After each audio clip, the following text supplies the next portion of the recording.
Caroline Ciodel-Antonia, je suis psychologue au centre hospitalier Brignoles-le-Luc et j'interviens notamment en maternité. Alors le couple est sorti de la maternité, il rentre à la maison, il n'y a plus de sonnette, il n'y a plus de professionnels autour et il y a un petit bébé qui est né sans décodeur et il y a un temps d'adaptation qui est nécessaire et ça peut entraîner quelque chose qui est de l'ordre de l'épuisement parental. Donc l'épuisement parental, c'est un épuisement physique et émotionnel très intense.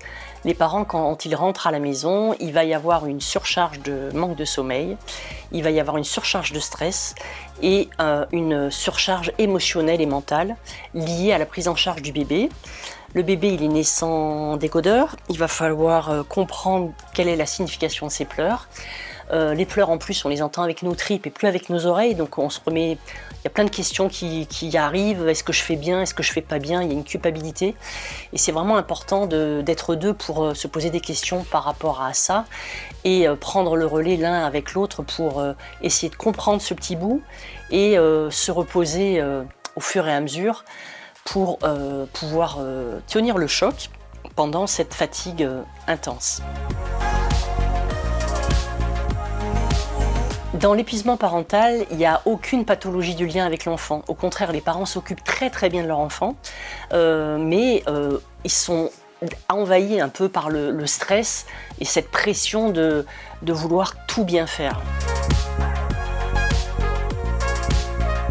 Une autre problématique dont on parle moins, qui est peu connue et qui est pourtant très fréquente, puisque ça concerne 10 à 20% des jeunes mamans, c'est la dépression du postpartum. La dépression du postpartum, contrairement à l'épuisement, ça arrive aux alentours de 6 à 8 semaines après l'accouchement. Donc après cette phase d'épuisement où normalement on récupère, il n'y a aucune pathologie du lien, je le rappelle, dans le cadre de la dépression du postpartum, il y a un manque de sommeil, il y a un manque d'élan vital où on a du mal à s'habiller par exemple le matin, où on fait les choses avec le bébé, mais en mode automatique. Il n'y a aucune émotion et aucun plaisir à prendre en charge ce bébé. Et ça provoque énormément de culpabilité, énormément de dévalorisation. La femme, elle se sent nulle, elle a l'impression que son bébé l'aime pas, qu'il mériterait quelqu'un de mieux qu'elle. Il y a vraiment une énorme souffrance qui dure dans le temps et qui s'intensifie jusqu'à ce que la maman sente qu'elle est totalement dépassée. La première cause de la dépression du postpartum, c'est l'isolement. C'est pour ça que les congés paternité ont été mis en place, c'est pour que les coparents soient présents auprès de leurs femmes.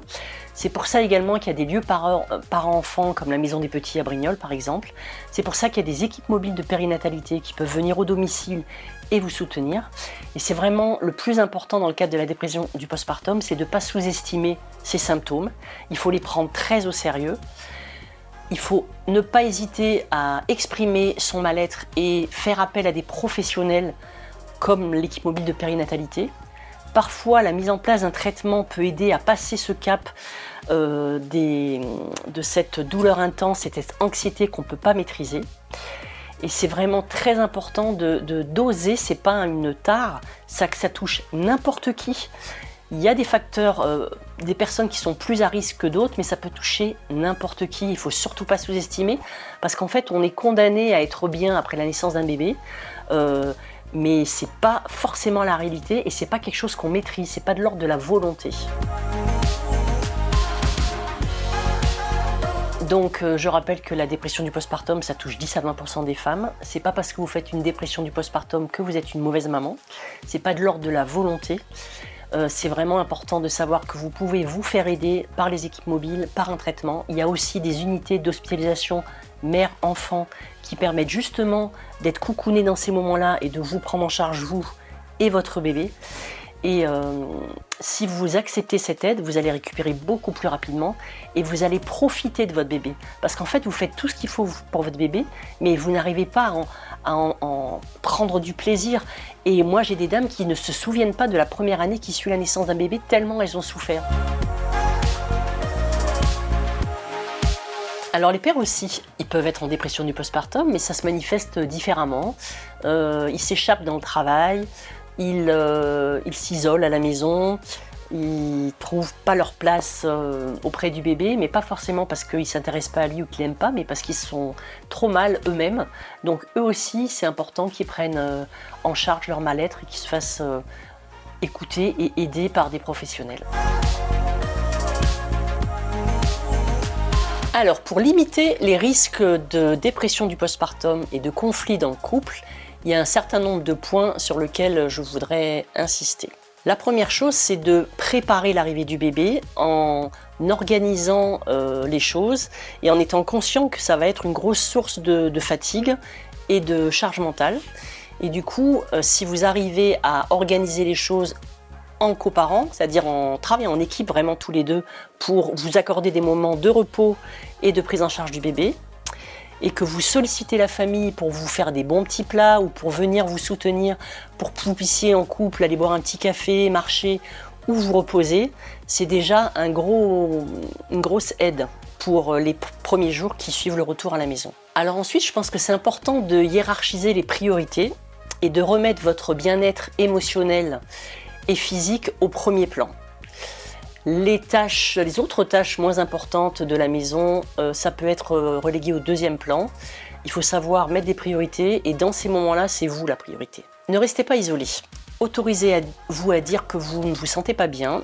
Il y a de la famille, le couple, mais il y a aussi des lieux d'accueil spéciaux pour pouvoir parler de tout ce qui est en lien avec l'arrivée du bébé. Vous pouvez venir avec votre bébé pour parler à des professionnels, pour parler avec d'autres mamans, pendant que votre bébé est là à côté de vous et qu'on peut prendre soin de lui si c'est nécessaire. Et puis, n'oubliez pas qu'il y a des professionnels autour de vous qui sont là. Les sages-femmes, la sage-femme libérale qui vous a accompagné, la maternité, les pédiatres, les médecins généralistes, les équipes mobiles de périnatalité et les lieux d'accueil parents-enfants. Donc c'est vraiment important de ne pas vous isoler et de pouvoir solliciter les professionnels pour évoquer ce que vous ressentez, vos questions, pour éliminer tous les doutes qui vont vous permettre de vous sentir moins stressé et vous sentir moins coupable. Et si vous sentez que vous êtes sur le point de craquer, vous prenez votre bébé, vous le posez en sécurité dans son berceau et vous allez prendre l'air. Vous vous éloignez de lui, vous allez boire un verre d'eau, respirer un petit peu l'air. Et si vous sentez que ça passe pas, n'hésitez pas à demander de l'aide, vous appelez quelqu'un qui vienne vous soutenir.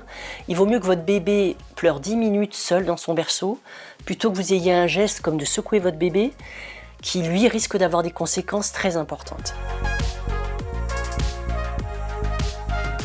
Avec le temps, la patience et surtout la reprise du sommeil, vous allez retrouver un équilibre et pouvoir profiter de cet enfant avec beaucoup de plaisir, beaucoup de joie et vous allez découvrir le bonheur que c'est que d'être parent.